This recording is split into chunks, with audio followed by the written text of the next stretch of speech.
തിരുവനന്തപുരത്ത് മേയർ സ്ഥാനാർത്ഥിയാണോ അതേ ഇനി പിന്നെ അവിടെ നിൽക്കുകയാണെന്ന് അറിയില്ല. ഇപ്പൊ എന്തായാലും വന്നിട്ടുള്ളതിൽ ശങ്കറിന്റെ പേര് കേൾക്കുന്നില്ല, സമ്പത്തിന്റെ പേര് കേൾക്കുന്നില്ല. ഞാൻ ഈ പറഞ്ഞ പേരുകളാണ് കേൾക്കുന്നത്. പിന്നെ 3 ഏരിയ സെക്രട്ടറിമാരുടെ പേര് കേൾക്കുന്നു, ദീപകിന്റെ പേര് കേൾക്കുന്നു. പിന്നെ അങ്ങനെ CPM 75 സീറ്റിലാണ് മത്സരിക്കുന്നത്. ബാക്കി CPIയുടെ സ്ഥാനാർത്ഥികളുണ്ട്, മറ്റ് ഘടകകക്ഷികൾ അവർക്കുണ്ട്. അപ്പോൾ അവരുടെ സ്ഥാനാർത്ഥികളെല്ലാം 101 സീറ്റിലേക്ക് അവരുടെ സംവിധാനം വരുന്നു. ഇനി BJP ആണ്.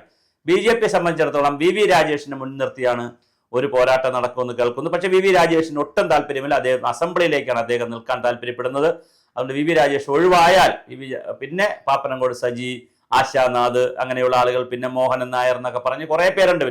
പിന്നെ ശ്രീലേഖ IPSനെ മത്സരിപ്പിച്ചും കവടിയാറിൽ മത്സരിപ്പിച്ച് അവരെ മേയറായി നിർത്തുന്നതിനുള്ള ഒരു ശ്രമം. പിന്നെ പത്മിനി തോമസ് ഉണ്ട്, നമ്മുടെ മുൻ സ്പോർട്സ് കൗൺസിൽ പ്രസിഡന്റായിരുന്ന, പിന്നെ കോൺഗ്രസിന്റെ ശക്തയായ വക്താവായിരുന്ന ഒരു പത്മിനി തോമസ് BJP ചേർന്നിട്ടുണ്ട്. അവരെ മത്സരിപ്പിച്ച് കവടിയാറിൽ മത്സരിപ്പിച്ച്, അല്ലെങ്കിൽ പാളയത്ത് മത്സരിപ്പിച്ച്, പാളയത്ത് കോൺഗ്രസ് സ്ഥാനാർത്ഥിയെ മത്സരിക്കുന്നത് A. ചാൾസ് MP, പഴയ തിരുവനന്തപുരം MP ആയ, ദീർഘകാല MP ആയ A. ചാൾസ് MPയുടെ മകന്റെ ഭാര്യയാണ് ഷെർലി മാത്യു എന്ന് പറയുന്ന അവരാണ് മത്സരിക്കുന്നത്.